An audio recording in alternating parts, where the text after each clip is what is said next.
Сайн байцгаана уу. Та яг одоо илүү өрөө сувгийг хүлээ авч сонсож байна. За ингээд сонсогч та бүхэндээ шуурхтай өдрийн мэндийг хүргье. Өнөөдөр ч одоо улаанаараа эргэлзээ айхтар шуурс өдөр байна. За энэ удаагийн дугаараараа хэдүүлээ мэйл нүх гэдэг нэртэй нэг тийм нүхний тухай ярих болно. Энэ нүх нөгөө ертөнцтэй холбогддог хаалга. Энэ нүх хаанаас бий болов? Энэ нүхэн дотроос юу гарч ирсэн бэ? Энэ ер нь ямар учиртай нүх юм бэ гэдгийг тодруулцгаая. За мэйл нүх нь Америкийн нэгдсэн улс Вашингтон мужийн Элленсбург хотод байх монастырийн уулын ойролцоох Мэйл Вотер гэх хүний эзэмшлийн газарт байдаг нүх юм байна.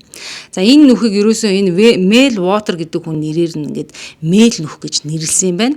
За нүхийг гаднаас нь харахад яг л худаг шиг харагддаг ч энэ нь худаг биш юм. Мэйл Вотер газраа худалдаж авахаас өмнө одоо уг газар өөр хүний эзэмшил байсан. Энэ нүхэнд олон жилийн турш тэр хавийн хүмүүс хогоо, эвдэрсэн цахилгаан хэрэгслээ, үхсэн мал амтны эсэгээ, хуучин машины дугуй зэрэг ерөөсөө юу лэн бүх хогоо аваачиж хайдаг байсан байна. Хэсэг хугацааны дараа мэйл одоо бодсон байна л да. За ийм их хог хаяад байхад нүхийгээ дүүрхгүй байгаа юм болоо гэд гайхаад мөн одоо түүний нохойнууд нүх рүү ерөөсөө хизээж ойртдгүү. За ойртохоос маш их хайж байгааг анзаарсан байна. Радиог ингээ нүхэнд ойртуулах юм бол тийм хачирхалтай долгионы хүлээн авч ингээ радиогоор ийм хачин тийм шуугсан сонин чимээ сонсогддог байна. За мэйл сониуч зандаа хөтлөгдөж нүхийг ерөөсөө ёроолгүй юм болов уу гэж бодоод таамаглаад туршилт хийхээр шийджээ. Нүхний диаметр нь 9 фит 9 инч бөгөөд за энэ нь бол одоо монголчууд бидний хэрэглэдэг уртын хэмжигдэхүүнээр бол 2 м 97 см-ийн диаметртэй байсан. Нүхний амсар хэсгийг чулуугаар бүрсэн бөгөөд энэ нь одоо нүхний амсраас доошогоо энэ чулуун бүрэмлэн 4 м 57 орчим сантиметр үргэлжлээд тэгээд үүнээс доошогоо бол одоо нүх тас харахгүй болж доор юу байгаа нь огт харагддаг байна. Мэйл бол одоо энэ газараа худалдаж аваад хэсэг хугацаа өнгөрсөн ч гэлээ тийм ээ. Энэ тухайн газар бол олон жилийн турш амьдарсаар ирсэн хөршүүдээсээ энэ нүхний тухайн асуухад одоо тэд бол нүх бол хизээний л энэ газар байсан бөгөөд яг хэдэн онд яах гэж энэ нүхийг ухсныг бол одоо огт мэдэхгүй. Биднийг бол энд ирэхэд л энэ нүх одоо байдаг байсан гэж ярьсан.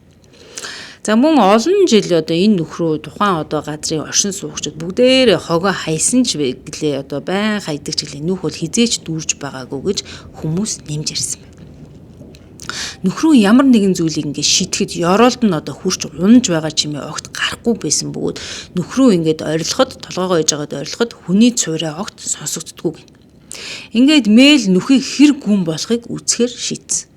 Тэр загсны уурганда сатурк сүглөөд за сатуркны үзүүрт нь 450 г жинтэй хөндрүүлэгч уяад нүх рүү буулгасан байна. За уг дамартаа сатуркны урт нь 1371.6 м-ийн урттай байсан ч гэлээ нүхний ёроолд очиж тулаагүй. Нүхэнд ус байгаа эсхийг үзэхээр мэйл сатурка буцааж одоо газрын гадар руу татаж ирсэн ч гэсэн за энэ сатуркны үзүүрт уйсан байсан хөндрүүлэгч нь 1371.6 м-ийн гүн рүү орсон ч гэсэн хувь хуурай гарч ирсэн байна. Мэйл сатуркуудаа нэмж хооронд нь холбоод 3048 м-ийн урттай уяаг нүх рүү оруулсан ч бас л ёроолд нь хүрээгүй. За мэйл нүхний ёроолд ерөөсө хүрэхгүй байсан учраас нуцнуудаа ерөөсө нилээд урт холбоод ингээд холбоол явуулсаар хагаад нийтдээ 24384 м-ийн урттай утсыг нүхний ёроол руу оруулсан ч мөн л нүхний ёроол руу тулж очиагүй байдаг. Тэр нүхний гүнийг хэмжих туршилтаа хийж байх үед бол одоо нохоонууд нь үүнээс жиирхэж ойртохыг огт хүсэхгүй байсан бөгөөд зэрлэг аймтад шувууд за шавж хорхоо ер нь нүхний ойролцоо огт харагддгүй. За амьтад бүр энэ нүх рүү ерөөсөө ойртохоос ч ерөөсөө тийм цааргал очтгүй огт ойртдгүй байсан. За тэр эзэмшлийн газраа өөрөөс нь олон жил амьдарч ирсэн бүр нилээд одоо тэр зайтай мэтай амьдардаг хөршүүдтэйгээ уулзаад за энэ нүхтэй холбоотой за муу одоо амьтдтай холбоотой хачин зүйл тохиолдож байсан талаар асууж сургалахад нэг хүн бол одоо түүнд ер бүсийн түүхийг ярьсан байна. За энэ хөршин нь бол одоо ингэж ярьсан байгаа. За ингээд хөршийнхэн нохоо өгөхөд тэр ингээд нүх рүү нохооныхон цогцыг ингээд шидсэн. За үүнээс 2 хоногийн дараа нохоо нь ой дундуур гүйж явсан бөгөөд за эзэн нь бол одоо нохоогоо гэдгийг таньсан. За мөн өөрийнх нь нохоотой яг адилхан хүзүүчтэй байсан гэдэг. За мэдээж эзэн нь бол одоо нохоогоо хараад ингээд дуудаад нэрээр нь дуудаад эрхлүүлсэн чинь нохоо эзнээ огт танихгүй байсан бөгөөд эзэн дээрээ ирээгүй гэж. За энэ члэн одоо нүхтэй холбоотой олон хачирхалтай түүхүүдийг бол мэйл тэр хавийн оршин суугчид болон одоо хөршүүдээс олж сонссон байдаг. Яг ямар учиртай нүх болохыг олж мэдхийн тулд мэйлд хэн нэгний тусламж хэрэгтэй болсон. За энэ цаг үед 1997 он байсан бөгөөд тэр цагт хачирхалтай нууцлаг зүйлийн тухай ярилцаж нухацтай авч үзэх цорын ганц газар бол Coast to Coast нэртэй Америкийн радио ток шоу байсан юм. За уг шоуг бол Bell Art гэх хүн хөтлөн явуулж тухайн үедээ 10 сая гаруй сонсогчдод үл мэдэгдэх нисдэг биед хуйлдааны онол, тайлагдшгүй нууцлаг зүйлс, юр бусын үзэгдлүүд, харь гариг зэрэг одоо зүйлүүдийг ярьдаг алдартай шоу байсан юм. За хөтлөгч Bell Art гэдэг хүн ч өөрөө бол Америкийн домог болсон одоо хүн юм байна. За мэйлд тусалж чадах хүн бол Art Bell болон түүний сонсогчд байсан. 1997 оны 2 сарын 21-нд за Art Bell рүү мэйл захиа бичжээ. Art Bell нүхний талаар шоундаа ярьсан бөгөөд тэрээр шоундаа бол нүхийг мэйл нүх гэж нэрлэн олон удаагийн нэвтрүүлэг бэлдэж радиогоор цацсан байна. За энэ үед л мэйл гэх нүх дэлхийд танигдсан юм. Дэлхийн өнцөг болон бүрээс хүмүүс зөвлөгөө өгч байсан бөгөөд нүхний гүнийг хэмжиж гаргахын тулд лазераар хэмжих арга гэж бас байдаг. За эсвэл радар ашиглан одоо хэмжиж болно гэсэн оновчтой аргуудыг бол тэд FM-ийн нэвтрүүлгийн үеэр утсаар холбогдож зөвлөдөг байж. Муу мэдээ гэвэл сая хүмүүс энэ нүхний талаар олж мэдсэн. Мэйлийг радио нэвтрүүлэгт оролцоод гэртээ буцаж ирэхэд нисдэг тэрэгнүүд түүний эзэмшлийн газар дээр нисж байсан. За Америкийн засгийн газраас түүний эзэмшлийн газрыг битүүмжилсэн байсан. Америкийн нэгдсэн улсын засгийн газар нүхийг мэдсэн бөгөөд тэд нүхийг өөрсдөдөө авахыг хүсжээ. Мэйл энэ талаар радио нэвтрүүлэгтээ ярихдаа түүний газрыг битүүмжилсэн нүхний талаарх одоо радио нэвтрүүлгийг Америкийн нэгдсэн улсын засгийн газар нь бол одоо олоо сонсцсон байсан нь бол тодорхой болсон. Дээрээс нь нүх ямар нэгэн байдлаар хүрээлэн буй орчинд одоо гаж буруугаар ч юм уу эсвэл сайн талаараа ч юм уу нөлөөлж болзошгүй гэж үзээд засгийн газар бол одоо энэ бүхнийг бол ард түмнээс нууцлахыг хүссэн гэж мэйл ирсэн баг. За учир нь бол амьтад нүхэнд огт ойртдгүй, нүхний ойролцоо ургамлууд асар хурдтай ургадаг. За ингээ радио, FM радиод бол одоо энэ нүх одоо тийм ээ радио долгионд бол маш хачин байдлаар нөлөөлдөг гэж байна. За жишээлх юм бол шүү дээ тий радиог нүх рүү ойртуулах юм бол долгион нь өөрөө шууд солигддог гэдэг аахгүй. Бид нар FM-ийг солидсон шүү дээ тий. Тэр шиг ингээд өөрөө солигддог. За зарим үед бүр ингээд долгион нь огт тогтворгүй болоод сувгууд нь болоод ингээд жирэлзээ талга болдог. За нэг удаа бүр 1967 онд болж байсан бейсболын тоглолтын тэмцээн одоо энэ радио долгионд орж ирсэн гэж байна. 1997 оны үед шүү дээ. Тэгэд 1967 оны бейсболын тоглолт орж ирсэн гэдэг байна. За радио нэвтрүүлэгт оролцсныхаа дараа мэйл бол одоо тэр Элленсбург гэдэг хотод хэсэг саатаад тэгээд дараа нь одоо гэртээ харьсан. За тэгсэн чинь нөгөө засгийн газраас түүний газрыг орон гэрийн битүүмжилсэн байсан. Мэйлийн газрыг зэвсэгт цэргүүд хамгаалж байсан бөгөөд газар дээр нь онгоц осолцсон учраас энэ одоо ослын үйл явдлыг шалгаж дуустал хийнэгч дотогш нэвтрүүлэхгүй гэж зэвсэгтэй цэргүүд хэлсэн. За мэйлийн ажигласнаар бол одоо онгоц осолцсон уул мөр, галт туймөр, утаа юу ч харагдаагүй гэж байгаа. Ингээд мэйл бол хариуцсан хүнтэй чинь би уулзмаар байна гэж хүсгэд нэгэн хар хувцастай хүн ирээд энэ газар бол одоо мэйлийнх байх албагүй олон юм яриад ивэл гэрээс чинь хар тамхи илрүүлсэн гээд хэрэг үсгэж болно шүү. Эндээс яг одоо яв гэж түүнийг сүрдүүлжээ. Мэйл уурлаж би хэвлэл мэдээллийнхэнд хандна гэхэд бол хар хувцастай хүн хинч чамд итгэхгүй хүснээрээ л хий гэж хэлсэн байна. Тэр юу ч хийж чадаагүй бөгөөд хэдэн өдрийн дараа Art Bell-ийн радио нэвтрүүлэгт оролцохдоо за Мэйлийн нэг хөршин олон жилийн өмнө энэ нүхнээс нэг тийм хар туяа гарч байгааг харсан. Тэр хар туяа дэлхий дээр байдаг тийм хар өнгийн зүйлсээс бүр шал өөр нэг тийм тас хар. Гэхдээ яг энэ дэлхий дээр байдаг хар өнгийн тийм хар өнгнөөс өөр гэдэг байхгүй. Тэгээ энэ хар туяа ингээ нүхнээс гараад яг ингээ чанх дэшээ хөөрсөөр байгаа бүр тэнгэр лүү үүлэнд хүртэл одоо ингээ тулж исэн гэдгийг энэ хөршин ярьсан байдаг. За нэвтрүүлгийн үеэр бол сонсогчид утсаар холбогдож ярьсан байна. За тэд ярихдаа бол Вашингтоны орчин маш олон үл мэдэгдэх нисдэг биедүүд үзэгддэг бөгөөд тэд нисж байснаа гинт алга болдгоо. Магадгүй нүх өөр ертөнц рүү нэвтрэлдэг портал байхаа гэж үзсэн байна. За зарим нь нүхэн дотор цаг хугацаагаар аялдаг тийм портал байдаг. Өөр ертөнцид рүү шилждэг. Эсвэл өөр ертөнцийн энэ дэлхий рүү энэ нүхээр дамжин ирдгээ гэж ярьсан байна.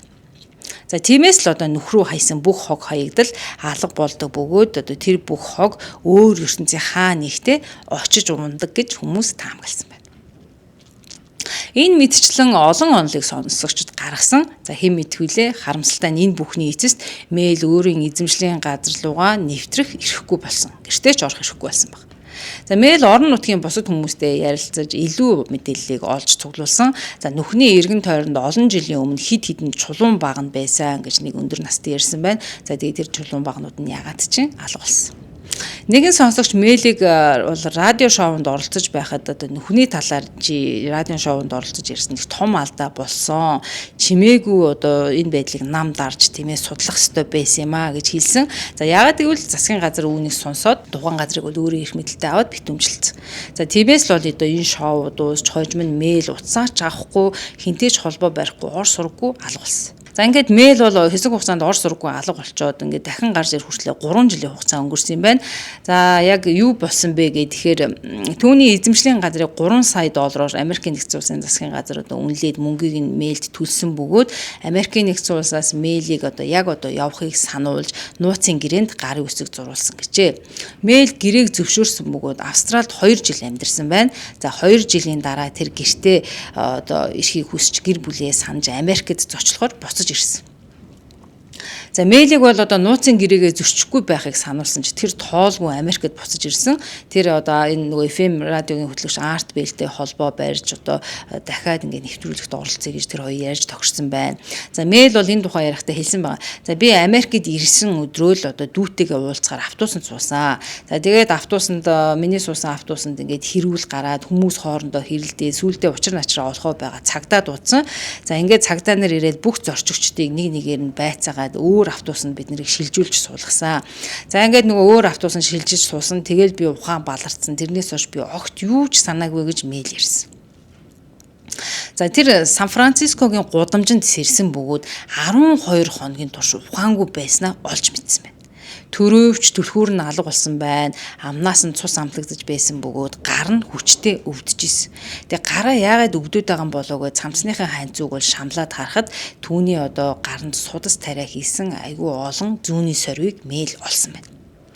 Мөн түүний зарим шүднүүд нь унтсан байсан гэдэг, зарим араанууд нь гэдэг аахгүй унаад байхгүй болсон байсан.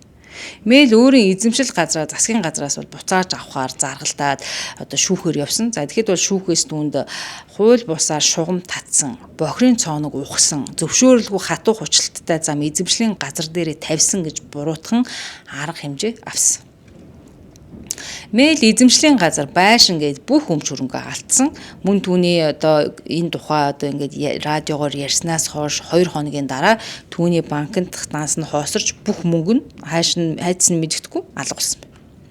Хүмүүс энэ бүхнийг бол одоо худлаа яриа гэж ярьж байсан. За гэвч одоо үнэн худлыг мэдэхгүй юм. За мэйл нүхний тухай нэвтрүүлгээ ингээд одоо энэ явдлаас хойш зогсоогоогүй бөгөөд түүний эзэмшлийн газар дээр цэргийн том үйл ажиллагаа явуулж байгаа мэдээг бол олж авсан. За нүх одоо байсан газрыг Америкийн нэгдсэн улсын засгийн газраас нислэгийн 20-той бүс болгон одоо зарлаж за өөрчилж Google Map-аас энэ мэйлийн одоо газар байдаг тэр мэйл нүх байдаг газар халахлагдаж харагдгаа болсон.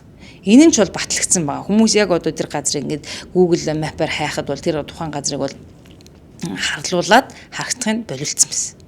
За үүнээс 6 сарын дараа Баск гэх овгийн хүмүүс мэйлтэй холбогджээ.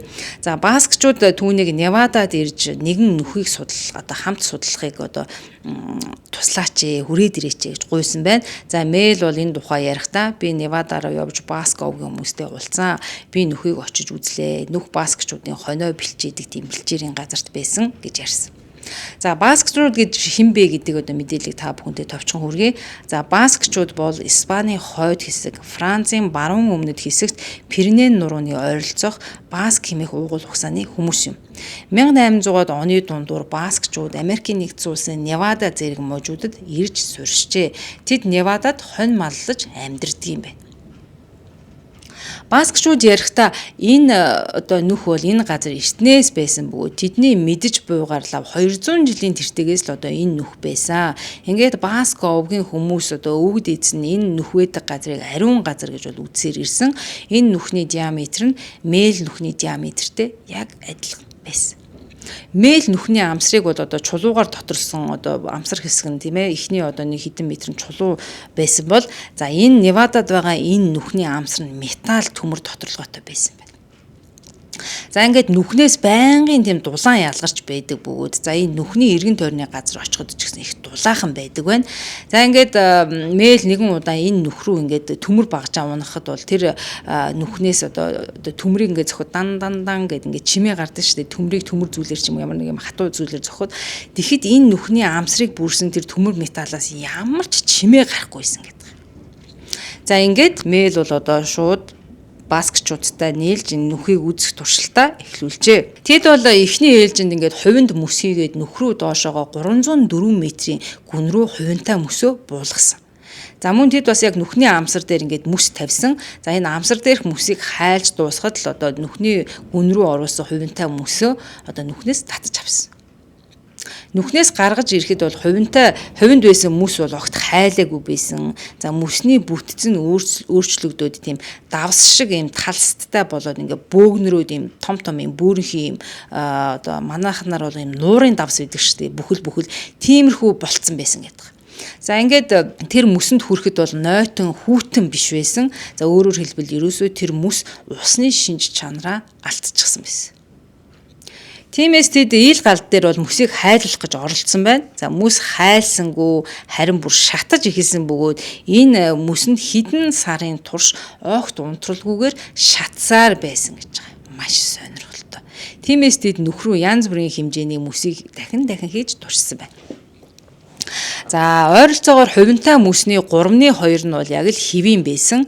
Одоо нүхэнд хийгээд буцаага гаргаж ирэхэд бол яг л одоо мөс буцаад хайлаад ус болж исэн. За гэвч хувинтай мөсний бүтцний 3/1 нь бүтцээ огт өөрчилсөн байна. За ингээд тэд нар бол өөр санаа бодож олсон. За энэ санаа бол тийм ч сайн санаа биш гэдгийг бол бүх хүн хүлээн зөвшөөрөх баха. За тэгээд тэд бол нэг амьд хоныг юм сараалжин торон хайрцагт хийгээд нүх рүү доош буулгахаар шийдсэн.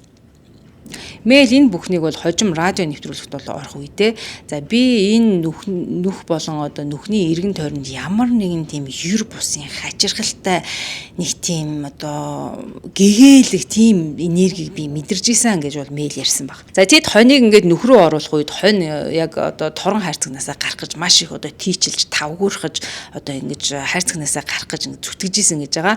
За хоныг 304 метрийн гүн рүү буулгаж 30 минут болгоход за хачин чимээ сонсогдсон. Хоныг гаргаж ирэхэд үхсэн байсан. Гэвч гаднаас нь харахад хонь хэвийн харагдаж байсан байна. Энэ Баск омгийн хүмүүс хонь маллаж амьдардаг байсан учраас хонь бас ядлахыг мэддэг байсан. За тэд хонь задлан шинжилгээ хийж гидс дотрыг нь тэр даруй гаргаж үтсэн. Хамгийн ихэнд мэдгдсэн зүйл бол хонь дотор талаасаа чанаж болгосон мэт түүний бүх мах болцсон байсан. За тэд хоньны гидсэн дотроос маш том хэмжээний хавдар олсон байна. За ингээд тэд бол одоо хоньны гизийг яраа задлахад бол тэр хавдар хөдөлж хэлсэн байна. За тэд хавдрыг зүсч онгойлгоход дотроос нь юу гарч ирсэн гэж. Яг хүн шиг нүдтэй далайн хавны зулзаг хоньны гидсэн дотроос олцсон хавдарнаас гарч ирсэн. Тэр амтан ширээн дээр мөлхөж яваад бүр хөдлөхийг бол тэнд байсан бүх хүмүүс харсан.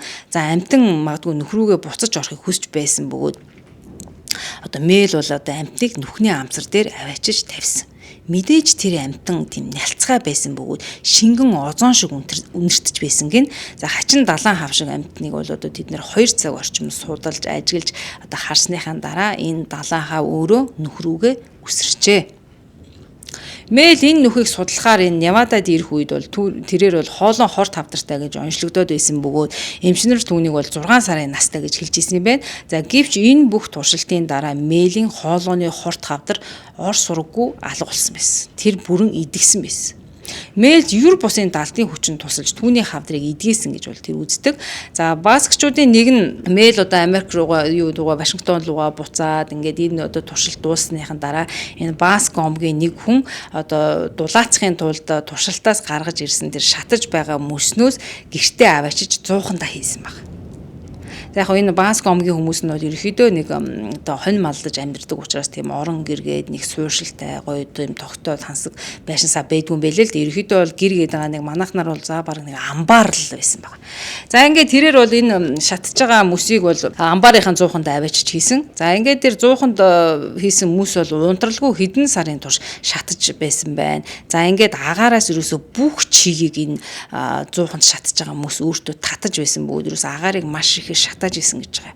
За ингээ агаар маш хуурай болж одоо тэр амбарт байсан хүмүүсийн бүх одоо биеийнхэн арьс нь хуурайш ам нь маш их цангадаг байсан байна. За ингээ 100хан дээр одоо ингээ ус тавиад буслахад бол тэр усны уур ингээ дээшээ ус буслах үе дээшээ хөрдөн штэ. Тэгсэн чинь энэ 100хан дээр тавьж буслахсан усны уур энэ 100хан дотор шатж байгаа мөс рүү татагддаг байсан гэдэг хамгийн сонь.